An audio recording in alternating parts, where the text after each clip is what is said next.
د لوی مهربان خدای په سپیڅلي نامه درنو لیدونکو سلام. د نن ورځ خبرونو ته ښه راغلاست. نن پنجشنبه د 1403 کال د چنګاش 21مه نیټه ده چې د 2024 زیږدیز کال د جولای له 11 نیټې سره برابره ده.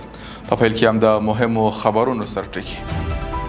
د اسلامي امارت د مشر د حکم پر بنسټ د صادراتو د پروسس شپږ زونونه د جوړولو پلان، د صادراتو کچه به لوړه سي.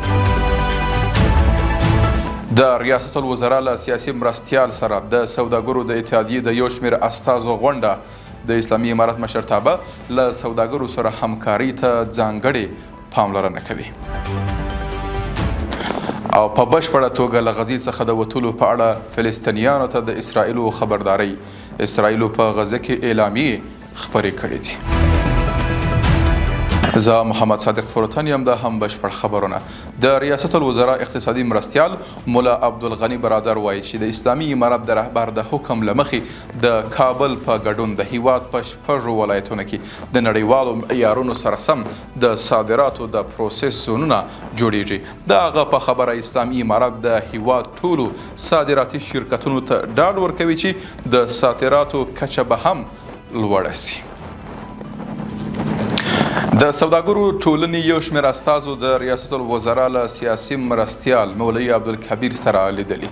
د سوداګرو ټولنې استازو په دغه لیدنه کې ویلي چې له سوداګرو سره د اسلامي امارت د چارواکو همکاري د دې لامل شوي چې د دوی هغه ستونزې چې د څو لسیزو راهیسې ورسره مخ وه حل سوې.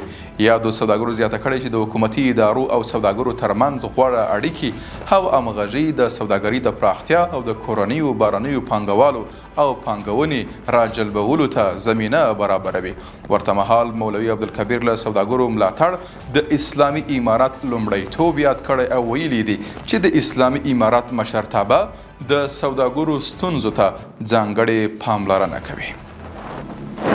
او په یو بل خبر کې د افغانستان لپاره د پاکستان ځانګړي استازي آصف دراني پر خپل ایکس پاڼه د پاکستان له لوري افغان زده کړیالانو ته 4500 تحصیلي بورسیو د ورکړې اعلان کړی. د نوموړي په وینا چې د دغو بورسیو له لارې به افغان محصلین د راتلونکو 5 کلونو په موده کې د پاکستان په بیلابیلو پوهنتونونو کې د ټولنیزو او طبیعي علومو په برخه کې زده کړې ترسره کړي.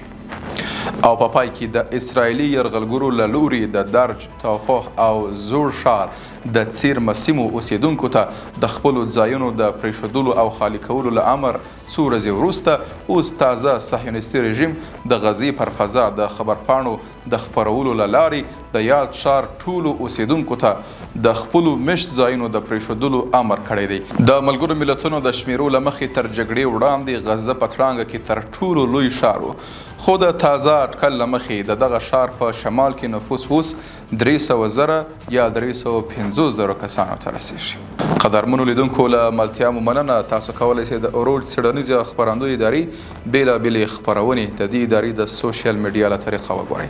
تر بیا ښه وخت او ښې چارې.